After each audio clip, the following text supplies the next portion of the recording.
get to ask the expert, Dan, and dive into all of the questions that we've gotten. And I'm just so thrilled to dig in on intimacy with your spouse.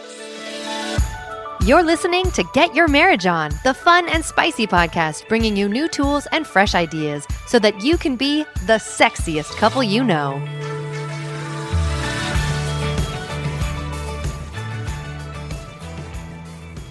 Hello, everyone. I am Jenny Rose from Princess Turned Mom, and we are doing a takeover today of the Get Your Marriage On podcast with Dan Purcell. And I am very excited today to be sharing some questions that I have gotten from my followers. And we get to ask the expert, Dan, and dive into all of the questions that we've gotten. And I'm just so thrilled to dig in on intimacy with your spouse today. Great. Awesome. So let's start with some foreplay. And we are going to ask you the question of craziest location that you've ever gotten frisky. Oh, I'm blushing now. I don't know if I should say this out loud on public record. Oh, we definitely need to know. So I run a lot. I've run marathons, and that's like my thing. And so there's a group of friends of us that were training together for this marathon. And she talked about her honeymoon experience, how she and her new husband, they were so exhausted, they didn't have sex the first night, but they're leaving to go fly to Hawaii or somewhere like that for their honeymoon the next morning. So while waiting at the airport, they had, got a little early. She invited him into the family bathroom. And I thought that was such a clever idea. So a few months later, my wife and I were traveling and we had a little layover.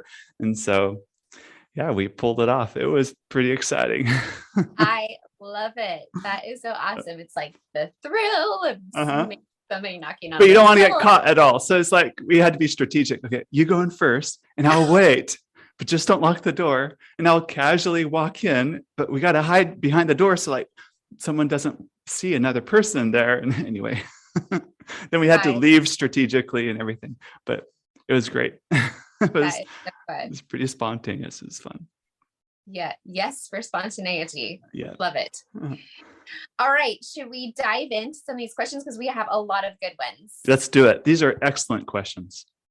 I was so thrilled. We had such a good turnout for people that wanted to ask their questions, because I feel like sometimes you're even too embarrassed to ask a question about intimacy. So this was really eye-opening to me that they were being vulnerable enough to ask these questions of you. Yes. So the first question we got was, husband wants sex, but doesn't love all the touchy-feely stuff leading up to it. So how do you encourage touch before you even get to the bedroom, or even once you're there and you don't want to rush to the main event? Right. You need some of that touch beforehand. So how can you encourage your spouse for that? And I feel for this husband. Coming as a husband myself, I totally get it. And it has to do with our sex education. And I don't blame him. We don't learn about female arousal. And you said the main event. That main event is a very male-centric way of looking at it, right? That's for his main event, but not her main event. Is everything what we would call foreplay is her main event. So you got to kind of flip that on your head if you want to be a good lover. So unlearn everything you've learned and let your wife teach you what it really means to be sexual. So you got to teach him. I don't know other way. So this dear wife that wrote this one, you just have to teach him without being condescending and just say, that's actually not how you treat a woman. This is how you treat a woman. This is how you touch. And it's about education too. A lot of men think intercourse is the be all end all. That is sex. And, but we forget that it takes women 20 minutes, 30 minutes to warm up to even get to that point. And great lovers, great husbands learn to really enjoy that 20, 30 minute buildup. That's exciting. And that can be really fun for them. So if he doesn't like that touch, you got to learn to like it because you're missing out. It can be really exciting. Right. I completely agree. And the touching doesn't have to start just in the bedroom too. I right. mean, start in the morning before he leaves for work, something, a kiss on the neck or a rub on the back or something like that, correct? Absolutely. Definitely. Yes. Yeah. All right. Number 2, spouse tends to put other necessities before intimacy. And then while waiting for that spouse to come into the bedroom, the other one falls asleep.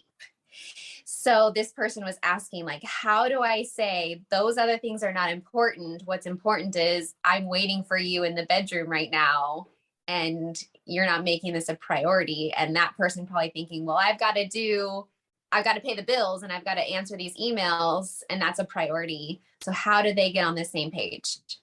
Yeah. I would first ask, maybe there's other issues going on that this is just a symptom, like the lack of sex. Being on the same page, there's more of a symptom of an issue. Like, are they avoiding each other in other areas of their life too? Like, it'd be really important to address that if there's a lot of avoidance going on. And frankly, making sex a priority is not for wimps. It's hard work. Emily and I have 6 kids, and we work hard to make sex a priority for us because there's so many forces competing against it. But if there's one thing I've learned, people will always make time for things that matter to them. If you think about it, if working out is important to you, you make time to get to the gym. If, Netflix is important to you, you make time to catch your show. Like, people will make time for things that are important to them. So it's just a matter of choosing. Now, I can really relate to this from my own personal experience.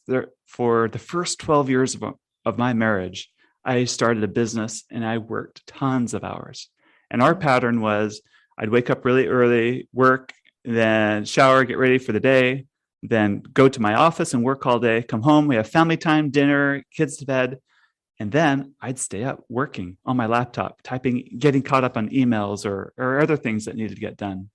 Mm-hmm. And my wife would go to bed and she'd fall asleep before me. And the pattern is she'd fall asleep before me and I'd wake up before her for the next workday. And this is our pattern for 12 years. Then one day we were having one of those really vulnerable conversations about our marriage and things. And she expressed to me how much it meant to her if I would just set aside time to be with her. And it really hit me that day because I realized, like, yeah, I don't spend time with her. Like, she's going to bed before me. We're consistently missing each other. And I always had a good excuse, right? I need to provide for the family. I've got this business I'm trying to build, all these things. But what it really came down to was it was a habit. I had this habit of always telling myself, I don't have to finish this email today, right now, because I can always do it tonight after the kids are in bed. I had this habit of always making a list of things to do before I go to bed. And so because I would, anyway, long story short, I had to learn new habits. I had to learn how to manage my time better during the day so that I can make space for both of us at night. And I got to say, that shift was hard because I felt like I was giving up some dreams or I was being irresponsible by not responding to my emails on time or other things like that. I had to really challenge myself on that and let go of it so that I could really make space for time for Emily and I. Mm-hmm. But I got to say, it's paid off so much more than working those few extra hours or getting a few extra things done in the day. It's really paid off in our marriage by making time and room for each other.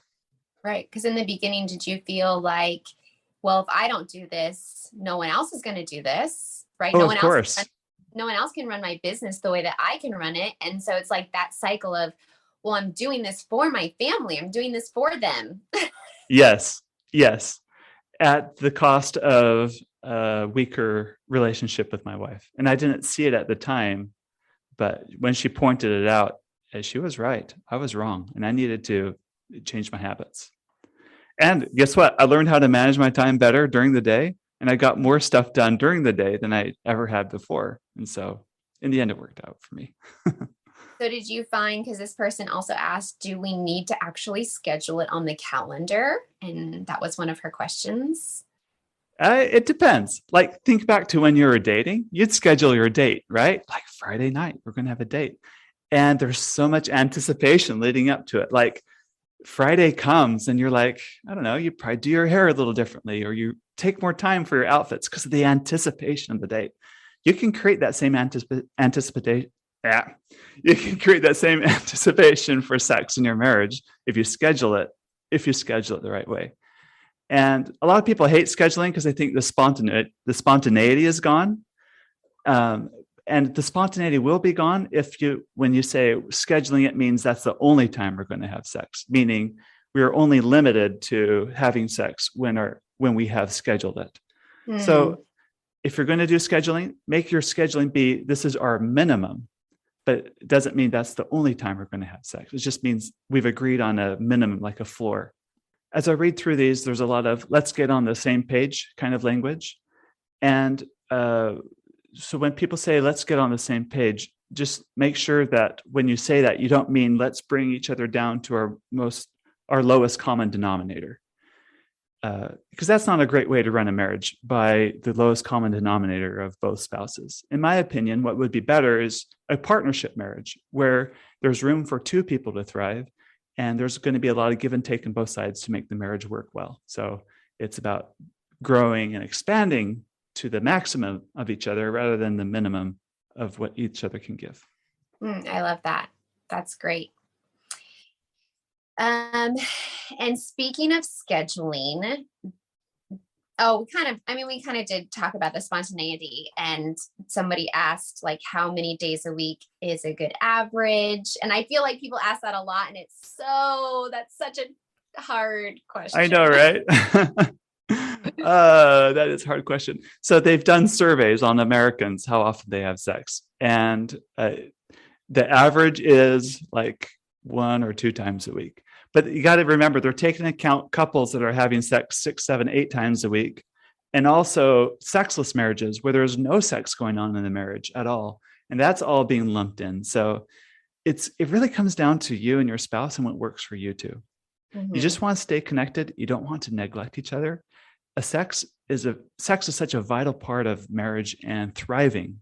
And I don't know, it connects you to your spouse. It connects you to your own eroticism. And I think there's a lot of parallels between our sexuality and our spirituality. It's something you just don't want to neglect. So make it a priority, make it happen. Yes, absolutely. How do you find a good balance for frequency when one person definitely has a higher desire? So in every marriage, you're always going to have one with more desire. It's like a law of the universe. It just will be. And it's not just sex either. You'll have one spouse that's more into, cleanliness, more into spending or saving. Like there's always going to be a higher desire and the lower desire for all aspects of marriage. And don't be surprised if it flips in your marriage. At first, you're the lower desire for sex. And then in your marriage later on, you become the higher desire for sex. That happens. I think a good way to approach this is I'm reading this book right now called And They Were Not Ashamed or something like that. Oh, and it was very good.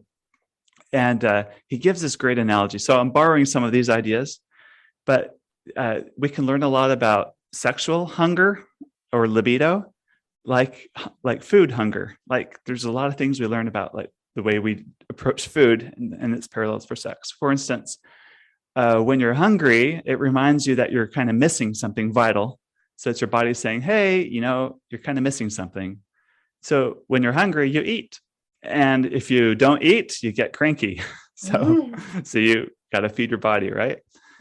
And some people have really large appetites and some people have really small appetites. And you don't flip out when your spouse is hungry and you're not, or wants to eat food, when you're really not that hungry.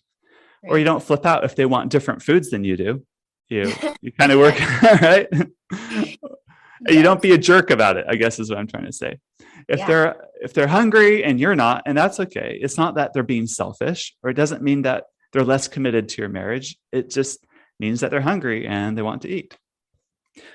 And sometimes a small snack, like a quickie, is enough to tide you over. Quickies are like the trail mix or the granola bar of marriages, right? Yes. But sometimes you're going to want something more gourmet. So you plan for that, something more nourishing.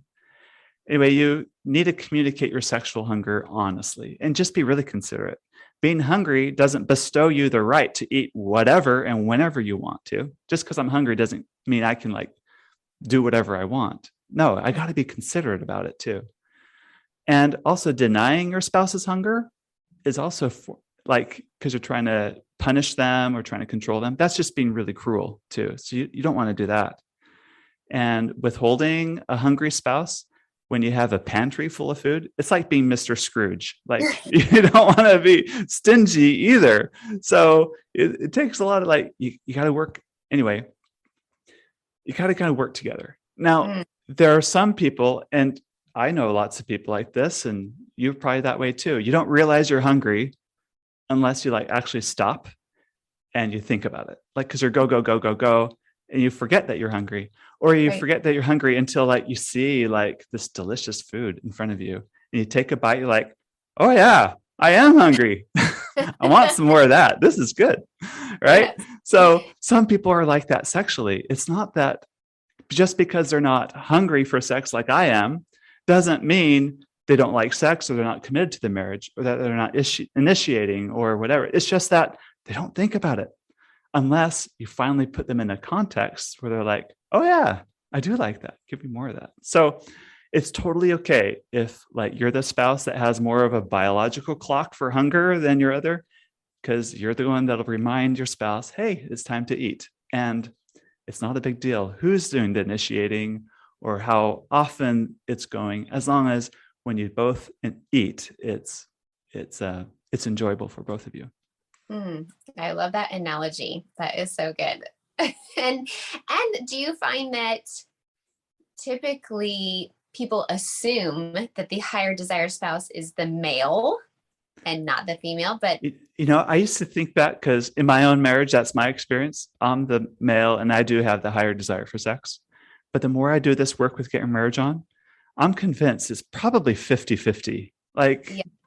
There's just probably, I don't know, men have testosterone, so they have that going for them. So there's some biological component for it.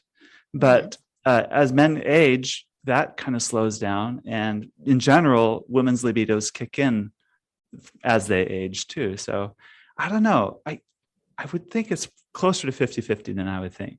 I would think so too. I definitely, listening to your podcasts and hearing other women talk about that, it is reassuring for those women that have the higher desire to not feel like, why am I'm the not normal one, because it should be the guy that has the higher desire. So it is nice to know that you are not alone if you are a female and you are the higher desire spouse. Yes. Yep, definitely. So speaking of always having one person that's higher desire, is it wrong for the higher desire spouse to masturbate if the other spouse is just not interested? And when is that appropriate? What are the do's and don'ts of masturbation? I mean, we're just going in right now. I love this question. This is so good. So I've thought a lot about masturbation lately, just for my own experience and for others. And I've come to believe that masturbation is neutral. It's not good or bad. Let's just for a moment just assume it's neutral. Kind of like money. Money is neutral, right? They say money can be used for great good, but you can also use money for great bad, or you can waste it.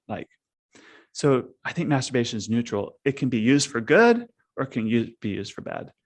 My wife and I have both found appropriate uses for masturbation in our marriage that have been very connecting for us. We've found ways to make it very edifying for both of us. But it can also be cruel to your spouse and use it against them, take your sexuality out of your marriage, or redirect it. And I don't think that's a good use of masturbation. I also do think it's cruel to make your spouse be your only stress ball, your only legitimate outlet. Then you're using them to satisfy your sexual hunger, so to speak, only. And that's not very kind all the time either. So I think what it comes down to is what it says in Matthew chapter 7, 15 through 20. That's when Jesus teaches, by their fruits you shall know them.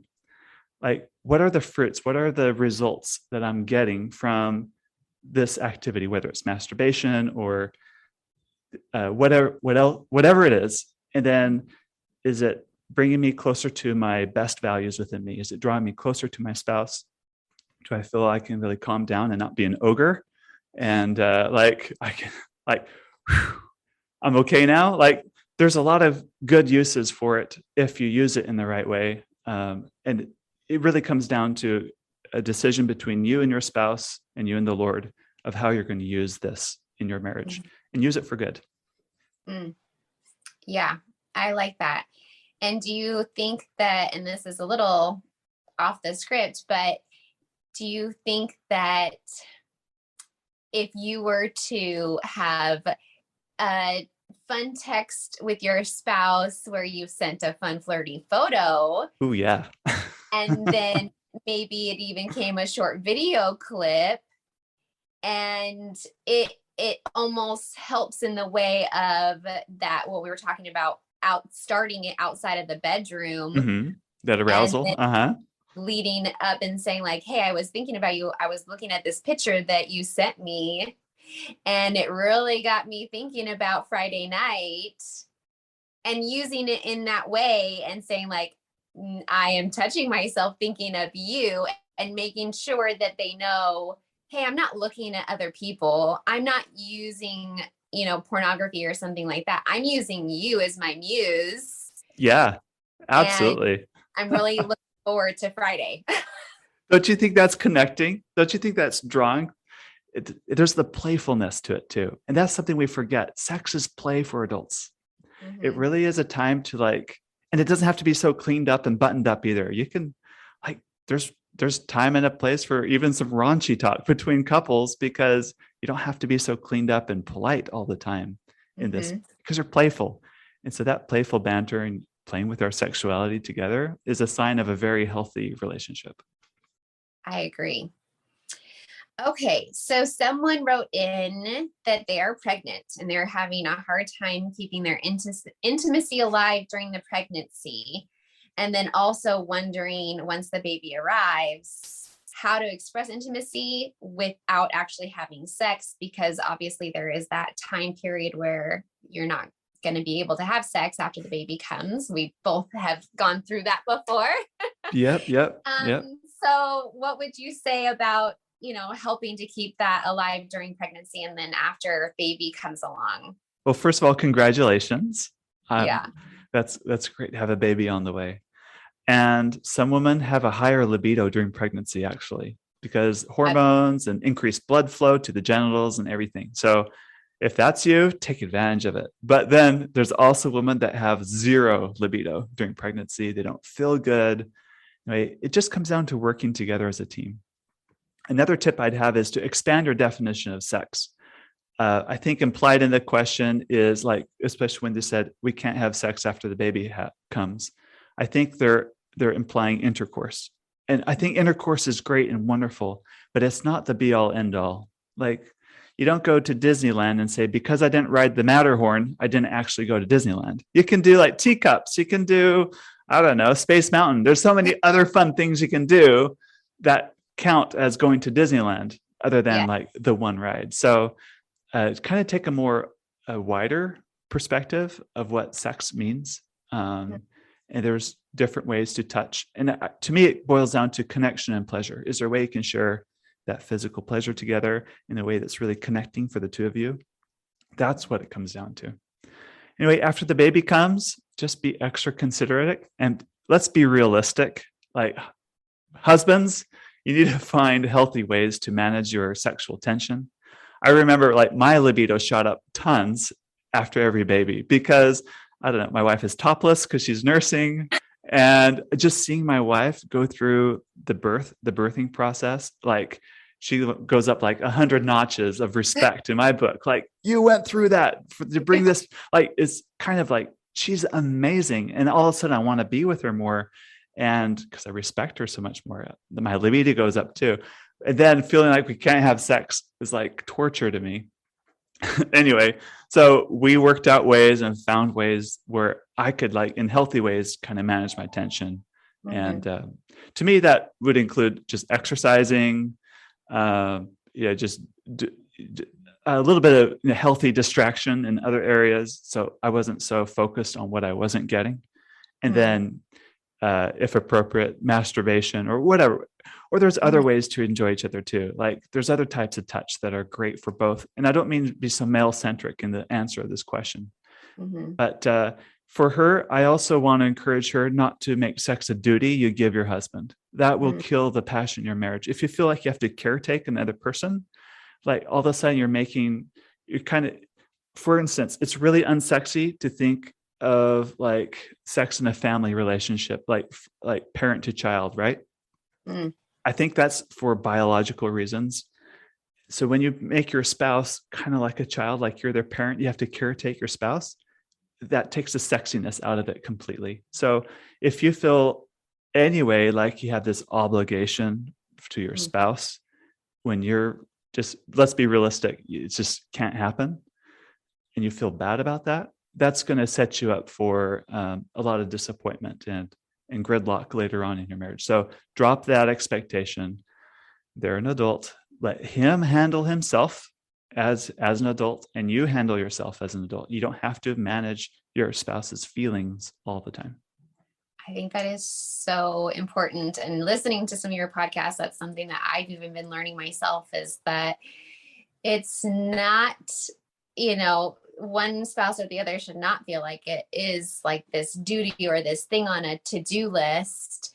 And like you were saying about Disneyland, it's not always about that main event, going on Space Mountain or whatever the case may be, and that there's so much more to it that can be enjoyable, and that's still part of being intimate with your spouse. So such good advice. Okay, so we're going to spice things up here a little bit with the next question, toys. Woo-hoo! Now, this is something that I had no idea about until I went to college and some girlfriends started talking, and my mind was like blown. I'm like, wait, what? Toys? What are you talking about? Like, no one had talked to me about this. And I think it's such an important topic to talk about. Toys, and are they good? Are they bad? I mean, people hear like, you're using a toy, like, they look down upon you or something. But then other people are like, well, some women can't have an orgasm unless they're using something else, So what are your tips about toys? Are they bad? Are they good? What are the best ones for her and for him? Like, give us all the 411 on toys. All right. I personally love toys, so I like this conversation. But your mileage will vary, of course, depending on your experience and what meanings you attach to it. Like, I've heard men say they feel really intimidated if thinking that their wife would want to use a toy, because they're like, no, that's my job. Like, I don't want her using something else. Or another meaning they'll attach to it is like, that's like introducing a third person into our marriage. Like, so if you think along those lines, you're choosing to think those thoughts. And of course, you'll find using toys disconnecting. For a lot of couples, toys are like a godsend. They're like a great invention. So it helps you get to your goal faster, better, more reliably, easier. They're a tool for pleasure. They're like, if you had a broken foot, you'd use crutches to get you around, rather than hobbling all the time. So like, we have aids to help us accomplish what we need to do. So a toy, not saying it's a crutch, but like, it is an aid to help you get to where you want to go. It's a means to an end. So it can be great. Another thing to realize is toys have changed a lot in the last 10 years.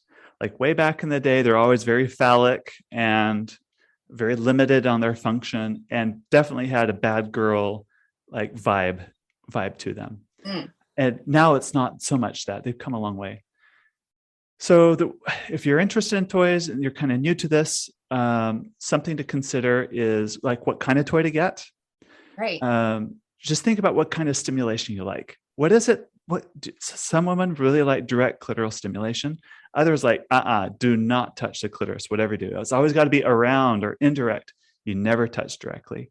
Some women really like internal touch, like around the G-spot area. Others, they don't get a lot out of that. So there's so many different variety of toys for different types of stimulation. So think about the kind of stimulation you like, and you'll find a toy. Quality matters, like material it's made out of. You want something like the high-end toys are made of silicone, body safe silicone. It's non-porous, but it's soft to the touch. It kind of feels like skin. If it's porous, then over time it's going to degrade or kind of hard to clean. So the material matters and things like that too. Another thing, so I'd say like 90% of the toys on the market are for her and few are for him.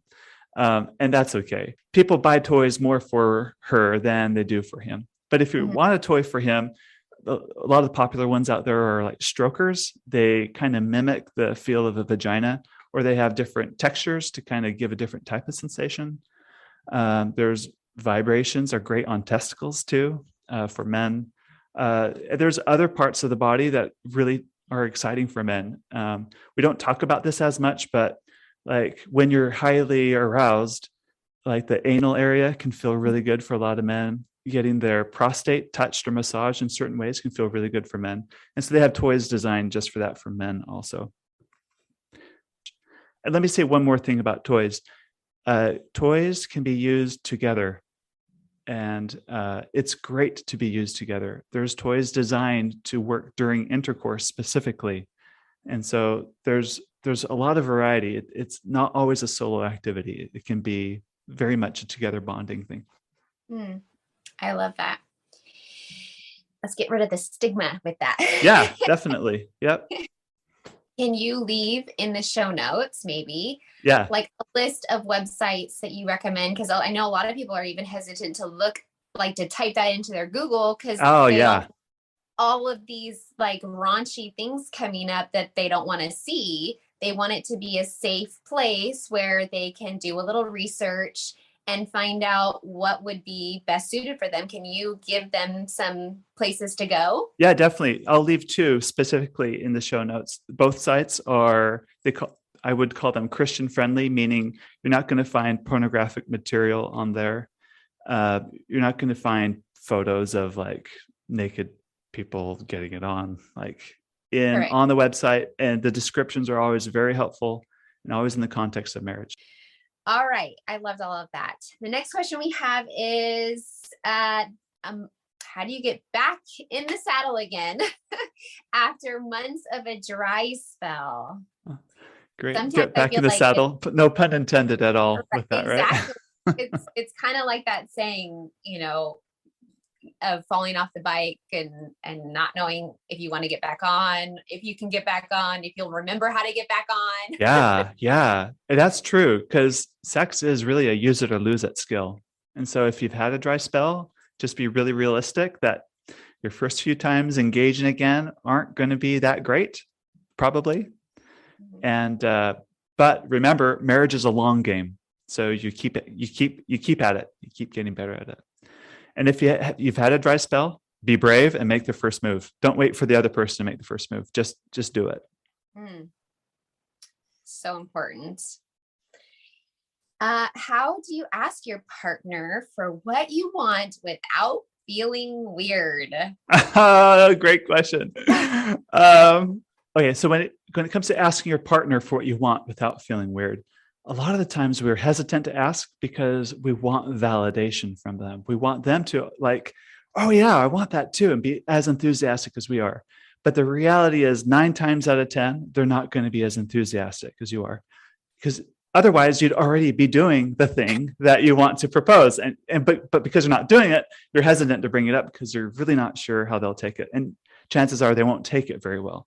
But remember that great marriages are partnerships. Men and women are equal, and you treat your spouse as equal. But we also forget that being too small and not taking up our space is also just as bad. So dominating is bad, but also shrinking and being small is bad. In fact, this is my tendency as a quote unquote nice guy that I'm working on myself. And it hasn't been good for my own marriage when I don't speak up for things that I want. And instead I stay small and I don't take up my room and really express the things that I want to do sexually. So it's something I'm working at and being better at myself. So you speak up. Some tips for that is to write it down. One great exercise is to take 10 minutes, set a timer, and with just don't lift your pen, but just write everything that your sexuality wants. Let your sexuality have a voice and speak. You kind of be surprised at what comes out. And you can choose to like burn the paper after if you want to. If you're like, I didn't know I was really into that, or that kind of thought scares me, but whatever. But let it give a voice. And then if you're really brave, share it with your spouse and let them deal with however they're going to react with it. What you don't want is creating a marriage where there's a lot of secrets, or putting things in the dark. You don't want, or there's a lot of shame. You don't want to be ashamed or shaming. A great marriage is a lot of honesty and openness, even when that requires you to be really brave. And so sharing your sexuality with your spouse. Think about it. This is the one person you've committed to be with for the rest of your life. So why not share all of it the best you can? And it does take some courage. If this is still hard for you, or you don't even know what you want to do, you can go find yes, no, maybe lists. Like my Intimately Us app has a yes, no, maybe part in it. We call it the Sexploration list. And those can kind of give you some general ideas of things that you might be interested in. Your spouse can also take the same survey and say yes, no, maybe on things, and then see where you overlap and go from there. That's perfect. Because I was just about to say, well, what if somebody puts their pen to paper and they literally are like, I don't even know what else there is besides the missionary position to have sex. And that's all we ever do. And I've never, Right. Like purity type home. Sex wasn't really talked about and they have no idea. So that's great that you have the app, and I've been on it myself and I love it. And it has some great ideas for foreplay and then some other great ideas along the road. So hopefully you can leave that in the show notes as well for people to go check out. Yep. Okay. Sex drive seems to be going down as my husband is getting older, but the wife is only getting stronger. Are there ways to actually boost his sex drive? Oh, great. This is perfectly normal if this is your situation. This happens. So Don't freak out. It's okay. This happens. It's normal.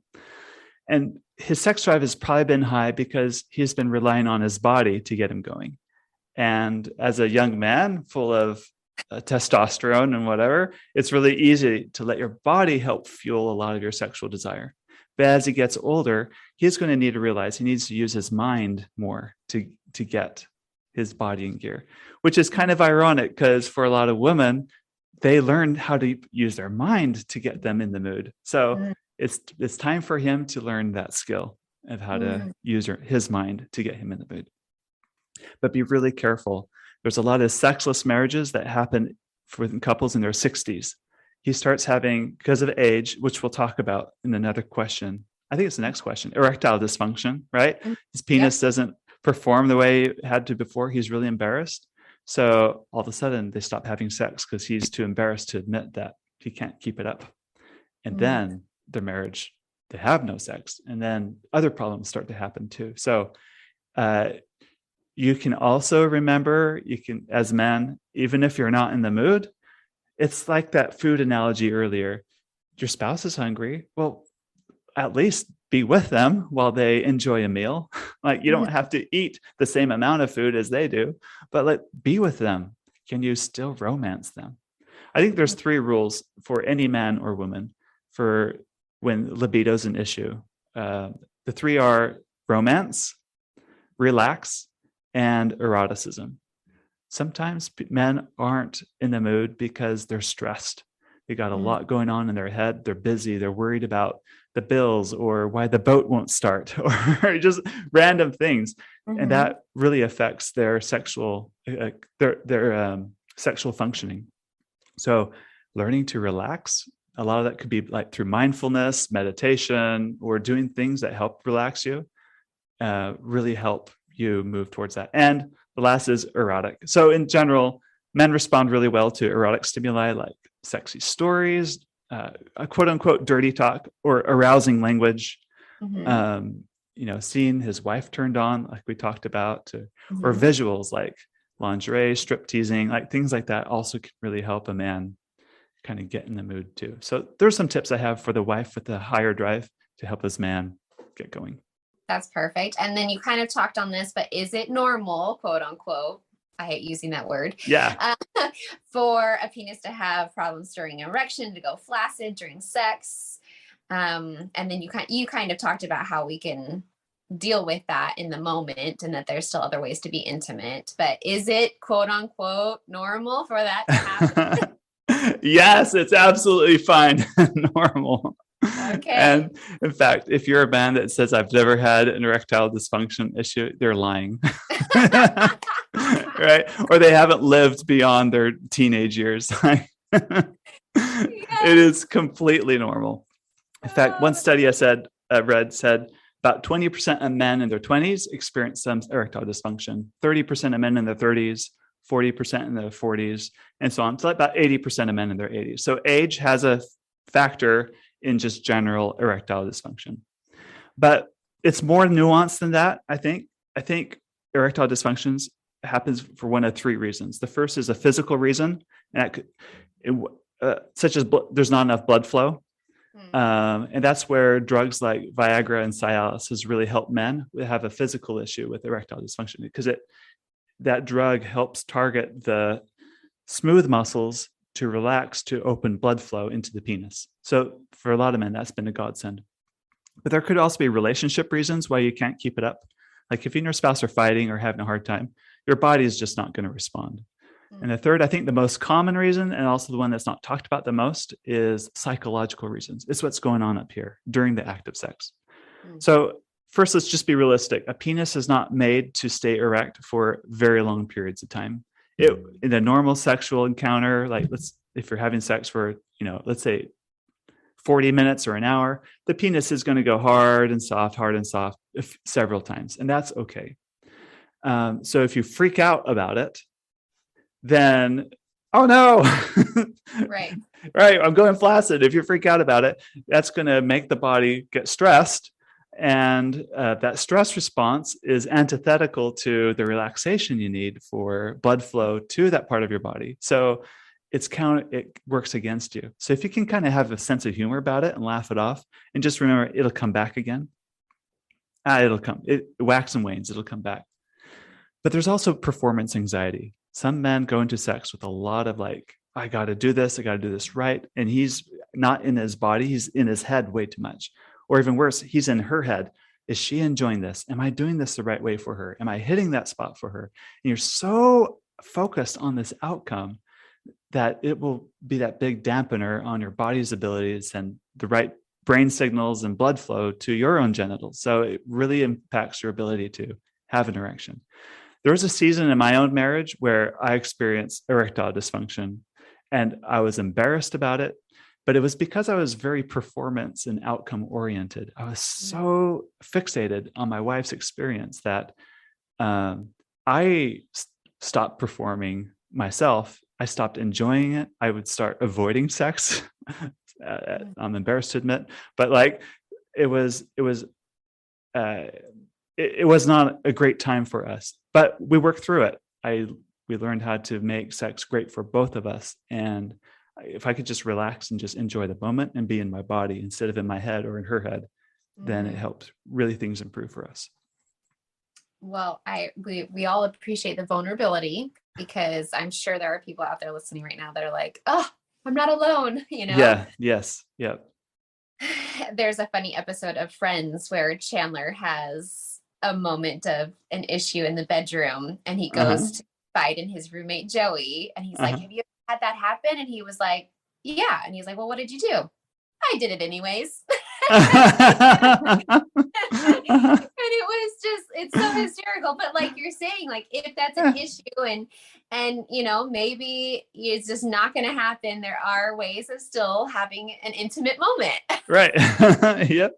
Exactly. That's the attitude to have. Oh well, just do it anyway. I did it anyways. Yes. Don't freak out about it. Calm down. Yeah, exactly. Thank you for listening to part 1 of Question and Answers about Sex and Intimacy. Wasn't that fun? What did you learn, or what did you think? Anyway, stay tuned for next week's episode where we dive into part 2 with 10 more questions with Jenny Rose. By the way, I don't know if you know this, but I do regular Q&A on my Instagram at Get Your Marriage On about every other week. Follow us there and look for upcoming rounds of question and answer to get your questions answered. And if you like what you hear on our podcast, will you please take a moment right now to rate it on iTunes and share it with your married friends? They'll thank you for life. We hope that you enjoyed this episode of Get Your Marriage On. And if you did, we would love it if you would take a few seconds to give us a rating on iTunes and to share the show with your friends. They'll thank you for life. Once you've done that, you can head over to getyourmarriageon.com for more resources about today's topic and to download our amazing marriage apps. Now go get your marriage on.